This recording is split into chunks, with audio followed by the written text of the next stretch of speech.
The thoroughbred is a magnificent animal, bred for speed, bred to compete, the sport of kings. Wow, West Coast has it by 6. It's the all-new Let's Go Racing from Parks Casino and Racetrack. It's action-packed and fun for the entire family. 3 of them are right together with 1 furlong to go. Let's Go Racing is brought to you by the Pennsylvania Thoroughbred Horsemen's Association. It's fun to see them run. A very pleasant good morning, racing fans, and welcome here to Parks Racing for Let's Go Racing. Mid-August means great racing on both coasts at Del Mar and Saratoga. We'll have the Pacific Classic from Del Mar. Winner, you're in for the Breeders' Cup. Saratoga, the prestigious Grade 1 Alabama for 3-year-old fillies. Jaywalk was in action at the Grade 3 Monmouth Oaks. And we'll spend some time with Jack Armstrong. Remember that big day 4 wins on the same program for Jack. Very nice. We'll talk to Jack here in just a little bit. Hi, everybody. Keith Jones down on the beautiful first floor here at Parks Racing. My friend Dick Girardi, and Dick Live Racing returns here in just a week with the big Labor Day weekend. But we talk about today, later this afternoon, the signature day up at Saratoga. Yeah, it's the Travers. It's the Midsummer Derby. It's a lot of the really good 3-year-olds. We'll have Tacitus. We'll have Tax. We'll have Code of Honor. Yep. We won't have Maximum Security, who's being detoured here to the PA Derby. We will not have Game Winner, and Bob Baffert's not sure if he can make the Pennsylvania Derby with Game Winner, the 2-year-old champ he'd like to. Okay. Mucho Gusto was going to come here to the PA Derby. Now he's detouring to the Travers. Looks like a big field for the Travers today, and it'll be quite interesting as it always Looks is. like we might have as many as 12 in the gate for the Travers Stakes. And you mentioned Mucho Gusto, who was going to come here, but Bob said he is just working so well. He thinks he has no other choice. Let's do it. And when Bob comes to Saratoga in the last 5 years, just go to the back. He doesn't lose. It's unreal. We'll talk about the other big races on that program later this afternoon. But Dick, it is the Travers. Let's hope the weather holds up. We'll have more on that as we get to some of our races later on the program. Let's take a look at our big race of the week. It comes from Del Mar, the Grade 1 Pacific Classic, Little Breeders' Cup win, and you're in. Dick, number 5, Seeking the Soul, the 2-1 favorite for trainer Jallis Stewart, coming off a big effort in the Stephen Foster. But Dick, as you go through his PPs, he doesn't seem to be able to run 2 big ones back to back. Now, when he's 2-1, it tells you that this is not the strongest Pacific Classic ever. I mean, this horse has won $3.3 million, but you're right, he doesn't often do them back to back. Second choice, number 2, Quip, is 3-1 here for trainer Rodolphe Brissett, and Dick, his last 2 races have probably been the 2 best races of his career. Yeah, no doubt. He won the Oaklawn Handicap, and then he was second to Seeking the Soul by a neck in the Stephen Foster. Mile and a quarter for $1 million. Here's the Pacific Classic. The rest of them fairly bunched, a half-mile left to go. Quip is in front a half a length. Higher Power a comfortable second. Mongolian Groom third. There goes Draft Pick on the far side. War Story's the first one under pressure. War Story labouring down at the rail. For the toppers alongside. 10 Folders, only 4 lengths off the leaders. Seeking the Soul. Gold Cap has 6 to make up, and then Pavel coming to the quarter pole, and Higher Power and Flavion Pratt kick for home, and are they going well? Higher Power with a quarter of a mile to go. Draft Pick coming after the Mongolian Groom running a huge one, then 10-fold. Homeward bound in the big one, and it's Higher Power in full flight for the wire. He's opened up to lead by 2.5. Dick, this was one of those clocker specials. Higher Power caught the eyes of the clockers during the week. Huge workouts, and he ran great at 9-1 for trainer John Sadler. Pulls off to win by better than 5 lengths at the end. $21.20 to win. Breeders' Cup winner, you're in for Higher Power. Yeah, private purchase earlier this year, 107 buyer. Never had run a race like that before, and that's 2 years in a row for Sadler and Aronis Racing. Of course, they won this last year with Accelerate. Dick, PHL 17 for Smarty Jones Day. Big broadcast. 4 to 6 on Labor Day. It will culminate with the Smarty Jones appearance and then the Smarty Jones Stakes. 4 to 6, Labor Day. With you, the man, Dick Girardi. I'll be there. Neil Hartman. You got it. Dick, let's get to our first break. We go back here on Let's Go Racing. Jack Armstrong joins us. Stay with us. We'll be back after this. It's a Smarty Party at Parks Racing Labor Day. Smarty Jones! Get up close and personal with the Kentucky Derby and Preakness winner. Remember this? Don't miss this historic occasion as Smarty will parade one final time down the stretch to celebrate his 15th anniversary of horse racing immortality. Free family fun, plus the Grade 3 Smarty Jones Stakes and 6 other exciting races as well. Yes, Smarty is back at the track. See him live one final time, only at Parks Racing Labor Day. What does Chapman's 7 locations and 10 car brands mean to you? It means a huge selection of quality pre-owned vehicles, all makes and models, many one-owner low mileage certified with miles of factory warranty remaining. Safety checked, meticulously detailed, and each come with a free Carfax report so you can buy with complete confidence at any Chapman Auto store near you. Or shop online anytime at ChapmanPreowned.com. If our emblem is not on your car or truck, you probably did pay too much. Welcome back, everyone, to Parks Racing for Let's Go Racing. And a couple of weeks ago, we talked about owner Jack Armstrong winning 4 races on the same racing program recently. That actually was Tuesday, July 30th. And who's joining us today? None other than that Jack Armstrong. Jack, thanks for coming out and joining us. Now, I've been here for 33 years. I don't think I ever remember one owner winning 4 races on the same program. That was an incredible afternoon. Yeah, it was special. It was fun to be a part of it. You know, so many people go into it. You know, working backside, the trainers, grooms, exercise riders, everybody. But to see it come together like that it was really nice. Yeah. Jack, you've been in the game for a long time. You had 7 horses in that day. It's probably easier to go 0 for 7 than it is to win 4 on the same program. What were your expectations coming into the day? Well, I had 3 I thought were going to be favored, which doesn't mean you're going to win. So I was kind of hoping to win 2 or 3. I thought 4 was an outside shot, and anything more than that I probably didn't even think about. You know, I definitely didn't want to win 0. That would have made it a long drive home, and I don't live that far away, so that wouldn't have been a good day. Jack, when you won the first couple, especially I think you told me the second with the first-time starter, is that the point where you started thinking, hey, maybe? Yeah, I think I was even money in the first, or I thought I had a good shot, and then the second was a first-timer, so you never know what you're going to get with a first-timer, and he won, and then I started thinking 4 was realistic, you know, because I knew I had a couple more good shots, but it's always fun with a first-timer, so he was the one that made me think, you know, 3, 4 was a good chance of that happening. The hidden part of the game is you're a claiming owner, you always have been. 4 of your horses, including 3 of your winners, were claimed that day. Yeah. Is that fairly typical? Well, I try to put them in the right spots. Mm-hmm. So there's a lot of claiming going on at parks right now. So if you're in the right spot, there's a chance you're getting claimed. So, you know, I kind of thought a couple would get claimed for sure. So, you know, 4 out of 7 is a lot, you know, so, you know, it was okay. You told me a great story about how you got into the game. You actually came over with a co-worker one time, and you said, hey, it was fun, who owned a horse, yeah. And you said, boy, this is fun. Did you ever envision it would turn out like it had? No. Like you said, he had one race, and I came over to watch his horse race. Mm-hmm. It was a thrill, and it wasn't my horse.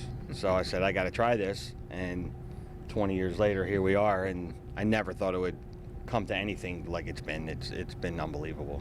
Now, Jack, as you and Dick just talked about, and Dick details on his article on Let'sGoRacingParks.com this week, you're a claiming owner. Your barn is obviously always turning over. You're working with a couple of different trainers. Now, in terms of looking at horses to claim, do you come to them? Do they come to you? It's a little mix of both. How does all that work? Little of both. I think I pick out most of them. Probably 90% I pick on paper, and then they do the, you know, watching replays, checking out physicality. I'm not any good with that, so I definitely need them for that. But if they come to me with one, I'm certainly open to you know, going on their recommendation. You're obviously very successful, so what's your trick? No trick. Work well with my 3 trainers. We get along great. They're good guys. They're good trainers. Try to put them in races we can win, and hope for the best. And like Jack, 2 of his trainers are in the Parks Hall of Fame, Scott Lake, Phil Aristone. Jack, of course, is a member himself. Bobby Moscow, who you've known forever, is your other trainer. Jack, you and I talked about this a little bit when we were talking on the phone the other day, but the biggest misconception about owning horses now that you've owned them for a while, what do people not know? Yeah, it's not that hard to get involved. You know, if you come over here, you ask some questions, there'll be more than enough people that will point you in the right direction, get you started if you want to get started. You know, obviously takes a little bit of money, probably not as much as what people think. And you get licensed and you can join the club of owners that we have here. Well, as Dick details, the sport wouldn't be anywhere without owners. And Jack, congratulations on the huge day. We're obviously on our break. We'll be back to racing pretty soon, and I'm sure it's not going to be long before we see you in the winner's circle again. So best of luck and going forward here in 2019. Thanks for having me. I appreciate it. Let's continue now with our racing coverage. And, of course, it's brought to you by Chapin Auto Group. Unless our emblem is on the back of your car or truck, you probably paid too much. And we continue our coverage up at Monmouth Park with the Grade 3 Monmouth Oaks. It's the 3-year-old fillies at 1 mile and 1/16. Dick drew a short field of 5, and we have a huge favorite. It's our buddy Jaywalk. Yep. Now, coming into the spring season, huge expectations off the 2-year-old filly championship. Yep. Those things didn't develop down in Florida, but by all accounts, she didn't enjoy being down there. They brought her up here, back home, gave her some rest, and then she responded with a huge effort in the Delaware Oaks. Yeah, she was great in the Delaware Oaks. That looked very much like her good 2-year-old races when she won the Frizette and the Breeders' Cup. When you watch her run, Keith, the issue is when she's free and comfortable, she runs great. When she's uncomfortable, like she was in her earlier races this year, she just doesn't fire. On paper, this looked like a comfortable race. Like she should be fine. In fact, John Service had to enter a second filly in here just to make the race go. There were only 4 originally in. But so, yeah, she's 1 to 5. She looks great on paper, but you got to do it in reality. Yep, you don't run the race on paper. Number 1, Horologist, the second choice, 5 to 1 for trader John Mazza. Interesting PPs when you look at her. She won her debut by over 20 lengths, which is like, wow. Then she lost a bunch in a row, and now she's back winning 3 in a row. So she's hot coming in. She's a Jersey bred. Her best races have been against Jersey breds, but her second race back was a 90 buyer. That's the kind of number that's going to give her a chance if the race breaks her way. 1 to 5 Jaywalk. Here's the call. And they're off. Stay Smart bobbled ever so slightly. Jaywalk came away smoothly. Horologist at the rail is up close. Sweet Sammy D and Stay Smart, 4 of them across the track. And so Jaywalk will go 4 wide into the first turn. Lady Bamba trails. Jaywalk wants to lead and takes it and is now in front by a length and a half. Horologist at the rail second, followed by Sweet Sammy D in third. It's another 2. Stay Smart has backed off fourth, 2.5 lengths off the leader. And then comes Lady Bamba. They're moving on to the backstretch, and it's Jaywalk racing off the rail. In front by a neck, Sweet Sammy D will try to go and pressure her now. These 2 have pulled 3 lengths clear of Horologist, who's in hand third and now inching closer to the top pair. Stay Smart races fourth, losing some ground now, 7 lengths off Jaywalk and another 2.5 to Lady Bamba. They have 3.5 furlongs to go. In the Monmouth Oaks, Jaywalk is the leader by a length. Sweet Sammy D joined by Horologist. Big gap now. Lady Bamba inching up on the inside of Stay Smart. Jaywalk, Horologist now clearly second, coming through along the inside to challenge and make Jaywalk work. Jaywalk is called on, and Horologist is putting it to her now. They arrive at the top of the stretch together, and Horologist puts her head in front, coming to the 8th pole. Jaywalk is fully extended. Horologist a neck. Jaywalk all out. Sweet Sammy D has 4 to make up. They're coming to the 16th pole. Jaywalk or Horologist. Horologist is in front by a half length, and it's going to be the New Jersey bred. Well, Dick, as you mentioned in the setup, the comfortable pace, comfortable lead, it didn't happen. She had pressure pretty much the whole way on the outside. Horologist had that perfect covered up trip on the inside. And still at 1 to 5, you would expect Jaywalk to open up at the top of the stretch and pull away, but it didn't happen. Horologist came up on her inside to challenge her. They battled down to the finish, and Horologist ended up edging out to win it, Dick, by 3/4 of a length and paid $12.80 to win. First, tell us about the winner. Yeah, look, the winner was good. I thought it was a terrific ride. I thought he did everything right. He waited for the hope that the battle would develop a little bit in front of him. It did. Came through on the inside, and look, Jaywalk hung in. Right. But again, as you said, on paper, she's supposed to get away from this field. Interestingly, the winner got a 93 buyer, and Jaywalk got a 91. So that's one of her good races when she usually run low to mid 90s. So it wasn't like the races earlier this year where she just didn't have anything. But having said that, you're getting ready for the cotillion. You really want to win that race when you're 1 to 5.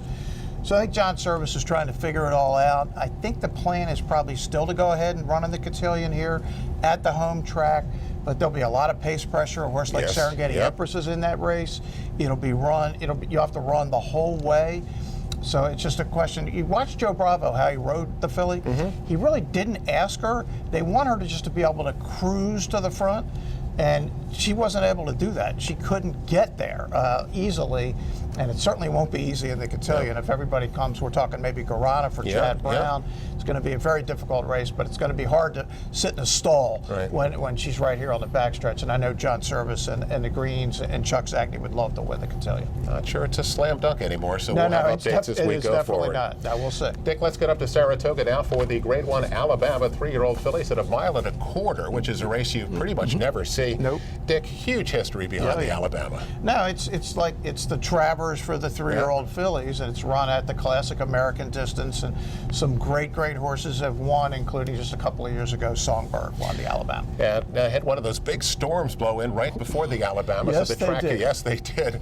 The track ended up being sloppy. Number 1, Dunbar Road, 8-5 for trainer Chad Brown. And Dick, last time in the Mother Goose, she rallied into a very slow pace, but nonetheless, she drew out to win convincingly. Yeah, she's by the Hot Sire Quality Road. She cost $750,000 for Peter Brandt, who was in the game big time way back when. Right. Got out of it for years, and now he's really all the way back in. And Chad Brown, need we say more, the hottest man on the planet. Number 7, Point of Honor, second choice at 2-1 for trainer George Weaver. Last time out in the CCA Oaks, she was only a length behind Garana. Yeah, and speaking of Hot Sire, she is by Curlin and out of Zayana, not Zenyatta, but Zayana, the Bernardini mare. So talk about really well bred. And George Weaver has been pointing this filly for this race all year long. And our man Uriah is up there with the Fleet Destiny at 36-1. Let's see how he makes out. The Grade 1 Alabama in the slop. Here's the call. So onto the backstretch they go here. Eulalie on the outside, Champagne Anyone together through a 48.97 half in the sloppy Alabama. Lady Apple is third on the inside. Off Topic is right there running in 4th position. Then it's Point of Honor on the outside of Street Band, and Dunbar Road is down toward the rail. 4 lengths from the front and clear of a Fleet Destiny, who's now 6 lengths from the leaders. Champagne Anyone and Eulalie, they've been alternating on the lead, and at the half-mile pole, Champagne Anyone's got a neck in front. Eulalie draws even once again. Off Topic is a length off of them, running in 3rd. Street Band is 4th on the inside, just 2 lengths off the lead. And then comes Point of Honor to the outside, and Dunbar Road is right behind her, still 4 lengths behind. Then comes Lady Apple. The trailer is a Fleet Destiny. It's still Eulalie, Champagne Anyone. Point of Honor makes her move now on the outside, and Dunbar Road is right behind her, swinging up on the far outside. Then Off Topic and toward the inside, Lady Apple and a Fleet Destiny. They're into the final furlong. Here's Dunbar Road and Street Band, and the 2 of them are 1-2 now. Point of Honor is 3rd between those 2. 16th to go. Dunbar Road in front, and she's getting away late. And Dunbar Road takes the Alabama. Well, Dunbar Road came into the race a Grade 2 winner. She leaves it as a Grade 1 winner. Dick, explosive run in the stretch, just draws off to win by almost 3 at the end and pays $5.50 to win. Point of Honor was second. Yet another Grade 1 win for that guy, Chad Brown. Yeah, I was playing in a contest Saturday at Laurel, right, and I played 3 races at Saratoga. I was second once to Chad Brown, second again to Chad Brown, and he ran by my other horse like he was standing still, and I'm saying to myself, why am I not betting on Chad Brown? One of the problems is the prices are so low. This horse's price was ridiculous, commensurate to her chances of winning, but it doesn't matter. 94 buyer. No cotillion for Dunbar Road. She wants to stay longer. She'll probably go in against the older fillies and mares up in New York, and he wins again. Dick, after the West Coast, the Grade 1 Delmar Oaks. It's the 3-year-old fillies at 1 mile and 1/8 on the turf out there. And who's favorite again? Oh, it's Chad Brown. You got the best horse. She draws the best post here, too, in a big field. Number 1, Cambier Park is 6-5. Now, Dick, she's a multiple Grade 3 winner. She has not been able to handle that tough Concrete Rose, as she's been against her a couple of times. Yeah, nobody has. I mean, Concrete Rose is going to win some title somewhere, but I don't know. But she's actually out for the year now. She's got a fracture, but yeah, losing to her, no disgrace whatsoever. Second choice, number 5, Raimundo's Secret, is amazingly interesting here at 6-1. Dick, she debuted in a maiden claimer. Yes. She was 40-1. Yeah, then she wins that. She sits out for 6 months, and she comes back at 40 cents on the dollar. Yeah, 40-1, 40 cents, wins both, wins easy. Yeah, I don't know. Is this maximum security where they put in for a tag and they knew something that nobody else did? Cambier Park 6-5. Here's the call. They head past the three-quarter pole, and Raymundo's Secret wanted this lead, has it by just over a length. In second is Keeper of the Stars. Mucho Unusual now dropped onto the rail, a close third, and Dog Tag fourth. In behind that is Hidden Message, races on her own in the fifth spot, and then comes Sold It. Here's the favourite Cambia Park in the red colours, giving them 8-length start. In behind that comes Maxim Rate on the far side, Apache Princess. Then comes Out of Balance, Lady Prancelot towards the rear. Hard Legacy is second last, and Wildlife last. Into the turn they go. Raymundo's Secret now taken on by Keeper of the Stars. Dog Tag on the far side. Dog Tag in the gold cap goes looking for the lead. Mucho Unusual behind that. In behind them, Hidden Message. Cambia Park now in the red, and Cambia Park's unwinding, going to have to go wide though. Top of the lane, it's wide open. Raymundo's Secret, Dog Tag, Extreme outside, Hidden Message coming with a nice run. Mucho Unusual is in there, and here's Cambia Park, and suddenly Cambia Park just got a second wind and exploded. And Cambia Park, an impressive winner of the Del Mar Oaks. Well, I mentioned in the setup, Cambia Park got the perfect inside post, but Dick, coming to the top of the stretch, actually halfway down the backstretch, the jockey Johnny V eases her to the outside and ends up getting forced about 86 wide at the top of the stretch. But you know what? It doesn't matter. Here comes Cambia Park, wins a length at a quarter pace, $4.40 to win. Oh, and did I say it just a couple of minutes ago? Another Grade 1 win for Chad Brown. Yeah, it's interesting. I mean, you wouldn't ride a horse like that normally unless you had incredible confidence that this horse was ready, and obviously Johnny V did. And why wouldn't he? Because the man's horses always fire down the stretch. Cambia Park, Chad Brown, Grade 1 West Coast, Grade 1 East Coast. This is a week after he won, of course, all the Grade 1s at Arlington Park. Well, Dick, let's get to our next break. We come back here on Let's Go Racing. Jockey and Trainer of the Week and more great stakes action. We'll be right back after this. Racehorses are pampered, treated with care, and loved. Nothing is more important than their health and their safety. We do right by them, and they do right by us. the hard-working folks who proudly earn our living in Pennsylvania's horse racing and breeding industries. Horse racing is a lot of fun. But it's so much more. It provides tens of thousands of jobs. Jobs, and billions in economic impact each year. All across the Commonwealth. Horse racing in Pennsylvania. It's a winner. He's a winner. He's a champion. He's an icon. He's a legend. And now he's back in Pennsylvania. Smarty Jones, Kentucky Derby winner, Preakness Stakes winner, standing at Equistar in Annville, Pennsylvania. The quintessential Pennsylvania bred has returned. Smarty Jones is back home. Please call Rodney Eckenrode or visit EquistarTrainingAndBreeding.com.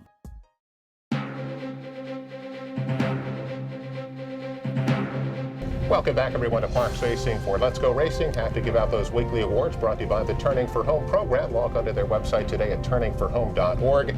A couple of people that do a great job here. We necessarily don't mention them enough. Luis Castro, 5th in the standings in terms of percentage. Always a good thing. Very Mike nice. Pino is 4th in the trainers category in terms of percentage. Yeah, and Mike has been so good for so long. Our jockey and trainer of the week. Dick, race recap. Let's get out to Del Mar. The Del Mar handicap, 1 mile and 3/8. One of those long distance jobbies. Number 6, the Great Day, is 9-5. But Dick, how about a run here from the 9 Acclimate? Gets to the front at 7-1 for Philip D'Amato and not looking back. No, he's just not looking back. It's right. And last time Matty got beat 17 lengths, but this time loose on the lead. Keith, and changes everything. Holds on to win by a length over Oscar Dominguez and pays $16.60 to win. Did we mention Philip D'Amato just won that one? We did. Well, the next day it's the Del Mar Mile, a Grade 2 race at a mile. The favorite here is number 5, Bowie's Hero, at 7-5. That's Philip D'Amato, but he's also got 9-1 shot number 1, Prince Earl, who's been off since December. And Dick, look at this late run. Comes out running. Most recently was 4th to Raging Bull in the Hollywood Derby, as Keith said, back in December at Del Mar, and is going to make a wild run from way back and get up by 3/4 at the wire. $21.60 to win up to Saratoga, the Grade 2 Lake Placid on the grass. In the dark. Dick, this was just when the storm was blowing in. Number 1, Varenka is 8-5. We have the cavalry charge at the end. Regal Glory, Chad Brown, Varenka, Grand Motion. Who's going to get the nod? Yeah, I mean, when you watched it live, you're thinking the one had gotten by. If you look, the jockey actually is by. But then you see the Bob looks like Regal Glory has come back.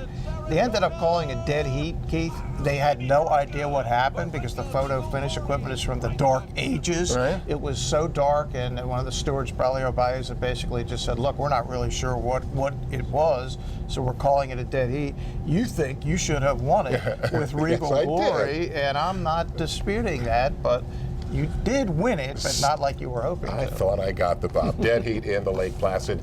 And Dick, Ion Racing here. We talked about the Travers, of course, at the top of the show, but it's a huge day up at the spa with 6 Grade 1 races. Yeah, and it's still early in the week when we're doing this. I think Chancelot is going to go in the Alan Jerkins. That was the talk, the horse that we ran the 121 Beyer, fastest by a 3-year-old sprinter in the history of the Beyers being published in DRF. Hopefully that's the case. That would be a heck of an undercard if Chancelot is running for George Navarro. 6 Grade 1s. Yes. Enjoy it, bet it right here at the racetrack. We'll be right back with news and notes after this. Looking to join the thrill and excitement of thoroughbred racehorse ownership? Pewter Stable can get you started. With more than 25 years of experience under the leadership of Greg and Kate Tomasi, Pewter Stable is one of the industry's leaders in racing partnerships, winning hundreds of races and millions of dollars at racetracks all over the Mid-Atlantic, including New York. No markup, no management fees makes our partnerships unique and affordable. We are Pewter Stable. It's a Smarty Party at Parks Racing Labor Day. Smarty Jones. Get up close and personal with the Kentucky Derby and Preakness winner. Remember this? Don't miss this historic occasion as Smarty will parade one final time down the stretch to celebrate his 15th anniversary of horse racing immortality. Free family fun, plus the Grade 3 Smarty Jones Stakes and 6 other exciting races as well. Yes, Smarty is back at the track. See him live one final time, only at Parks Racing Labor Day. Welcome back, everyone, to Parks Racing for Let's Go Racing News and Don'ts. Our final segment brought to you by Pewter Stable. Log on to the website today, become an owner, and do it at pewterstable.com. Bruce Caselli, Dick Girardi, and Keith Jones. And Dick, Smarty Jones Day just around the corner. Smarty's going to be here, the PHL 17 broadcast. Got a great crew coming in. Yeah, we're on 4 to 6 Labor Day. On 17, Neil Hartman's going to come in. He's going to host it. I'll be the analyst. Kate Bradar's, of course, worked with us for years on the Pennsylvania Derby show. Will be here as well. And we're going to have a couple of the match races. We're going to have the Turf Monster. We're going to have the Smarty Jones. But more importantly than anything, we are going to have Smarty Jones. He's going to parade in that final hour prior to the Smarty Jones Stakes. Dick, a sad passing in the broadcast world. Somebody that we grew up with, and sometimes the word great gets overused, but when you mention the name Jack Whitaker, it's great. Yeah, no, he was an absolute legend, a St. Joe's grad. He grew up in Germantown, lived most recently in Devon, but you think back to the great CBS crews, the NFL Today, and all the NFL broadcasts, the first Super Bowl. Jack Whitaker was part of the great broadcast team that did the Secretary at Belmont in 1973, and there wasn't a better wordsmith in the history of television than Jack Whitaker. He modeled himself after the great CBS newsmen like Walter Cronkite and Eric Severide. And man, when Jack was summing up an event at the end, he was a not miss because he was a beautiful writer who delivered the words perfectly. Passes away at 95 in Devon. One of the greats of all time in our business. And again, we'll be back with racing just 1 week from today as we kick off the Labor Day weekend right here with us, 12:55 your post time. But until then, come out and enjoy the Sobelcast, and we'll see you next week on Let's Go Racing. And they're off in the Grade 1 Cotillion Stakes. Questing digs in. Ibis Aurelia on the outside. A dramatic stretch run of the Cotillion. They're heading for the lead as they come